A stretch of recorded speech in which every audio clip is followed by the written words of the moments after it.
All right, so for problem 28 here, what you need to do is if you see that you can cancel these factors right away, right? So you don't even need to worry about factoring them to cancel them.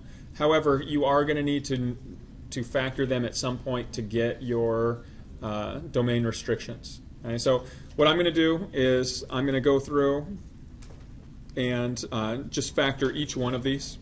Okay, so if I look at this first set, I have a leading coefficient that's not a 1, and neither the leading coefficient's not a perfect square either. So I do have to either factor by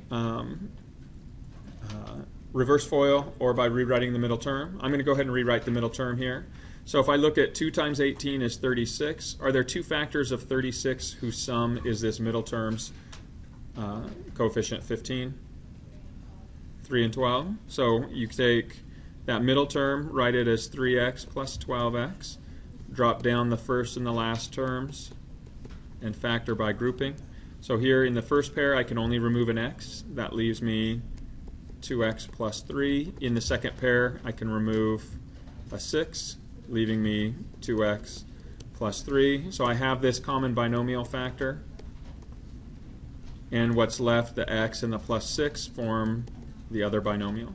So there's my first fraction divided by, here I'm going to, again, I want my factors written with the x's first with the no negative leading coefficient, so I'm going to factor out a negative, leaving me x squared minus 36.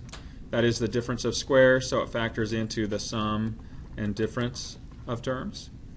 Okay, I'm multiplying that by, again here, I once again have to reverse FOIL or rewrite the middle term. So if I take 2 times negative 18, now that gives me a negative 36. Are there two factors of negative 36 whose sum is negative 9? Now it's a negative 12 and a positive 3. So I'm going to reorder or rewrite my middle term as that, drop down the first and last terms, and factor by grouping. Okay, when I do that, my common factor in the first pair is 2x, leaving an x minus 6. In the second pair, I can remove a common factor of 3, leaving x minus 6. So I have this common binomial factor of x minus 6. So I'll write that here. And then my remaining terms of 2x and plus 3 form the other binomial factor.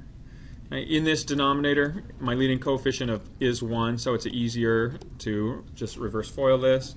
What two factors of negative 30 have a total sum of positive 1? Plus 6 minus 5. And I move to my last set. My last set, again, it's these same factors, right?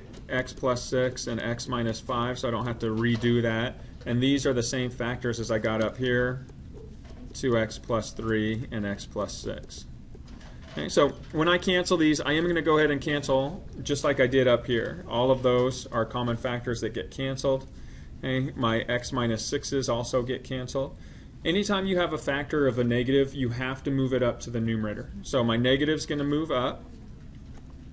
I still have a factor of 2x plus 3 in the numerator. All the others have been canceled. In my denominator, again, I moved the negative up, so that got moved up. Okay, and the only factor I have left in the denominator is x plus 6. And so then I need to identify all the domain restrictions. Since I never inverted and multiplied, I don't need to look anywhere but the denominators.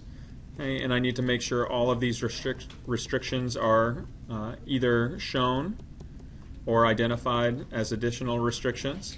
So if I take each of these individual factors along the denominator, find out what values of x would make them each 0, and restrict those values. The only one that's shown is the negative 6, so I can disregard those two. This one as well. Okay, and so then 6, 5, and negative 3/2 need to be identified. So when I write those, I'm going to write them from largest or from smallest to largest. And so that should be my final form.